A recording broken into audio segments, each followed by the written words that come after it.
ఆంధ్రప్రదేశ్లో నైరుతి రుతుపవనాల తాకిడి మొదలయ్యింది. అనేక ప్రాంతాల్లో విస్తారంగా వర్షాలు కురిసే అవకాశమైతే కనిపిస్తుంది.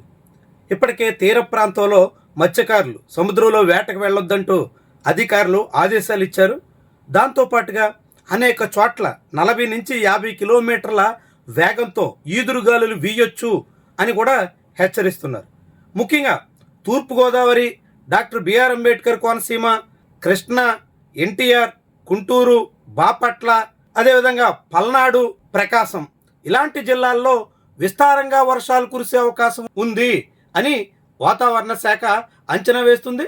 నైరుతి రుతుపవనాల తాకిడి కారణంగా రాగల కొన్ని గంటల్లో వర్షాలు ఎక్కువగా కురవచ్చు అనేటువంటి అంచనా కూడా కనిపిస్తుంది. చూడొచ్చు మనం ఆంధ్రప్రదేశ్లో భిన్నమైనటువంటి వాతావరణ పరిస్థితులు అయితే కనిపిస్తున్నాయి.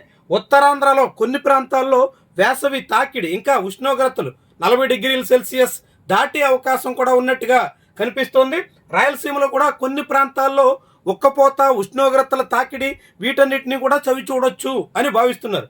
కానీ ముఖ్యంగా దక్షిణ కోస్తాలో ఇటు నెల్లూరు నుంచి అటు తూర్పుగోదావరి వరకు ఈ ప్రాంతంలో ఉన్నటువంటి అనేక ప్రాంతాల్లో ఇప్పుడు వాతావరణం పూర్తిగా మేఘావృతమై కనిపిస్తోంది. ఉదయం 10:30 గంటల సమయంలో ఇంత మేఘావృతమై ఉన్నటువంటి తరుణంలో దీని కారణంగా సాయంత్రం వరకు అనేక చోట్ల వర్షాలు కురవచ్చు అని వాతావరణ శాఖ చెబుతోంది. ఇప్పటికే ఎల్లో అలర్ట్ కూడా జారీ చేసింది. ఏపీ విపత్తుల నిర్వహణ శాఖ ఇప్పటికే అందరినీ అప్రమత్తం చేసే ప్రయత్నం చేస్తుంది. ఇలా వాతావరణంలో ఆంధ్రప్రదేశ్లో భిన్నమైనటువంటి పరిస్థితులు ఉన్న తరుణంలో అంతా జాగ్రత్తలు పాటించాలి అని కోరుతోంది. ముఖ్యంగా కొన్ని చోట్ల హఠాత్తుగా భారీ వర్షాలు, ఈదురుగాలులతో కూడినటువంటి వర్షాలు విరుచుకు పడుతున్నటువంటి వేళ అనేక సమస్యలు అయితే చుట్టుముడుతున్నాయి. చెట్లు విరుగుపడడం, కరెంటు స్తంభాలు నేలకూలడం ఇలాంటివన్నీ ఈ కాలంలో జరుగుతున్నాయి.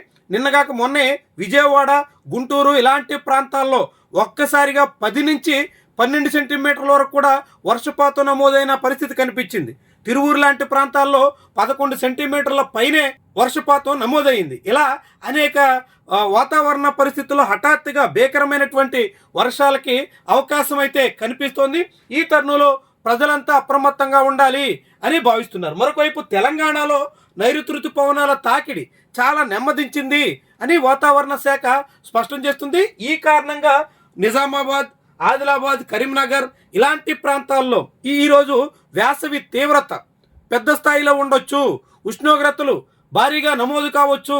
సాధారణ ఉష్ణోగ్రతల కన్నా 2 నుంచి 3 డిగ్రీల సెల్సియస్ అదనంగా ఉంటుంది అని కూడా వాతావరణ శాఖ అయితే చెప్తుంది. మొత్తంగా చూస్తే ఆంధ్రప్రదేశ్లోని అనేక ప్రాంతాల్లో వాతావరణం పూర్తిగా మేఘావృతమై ఉంది.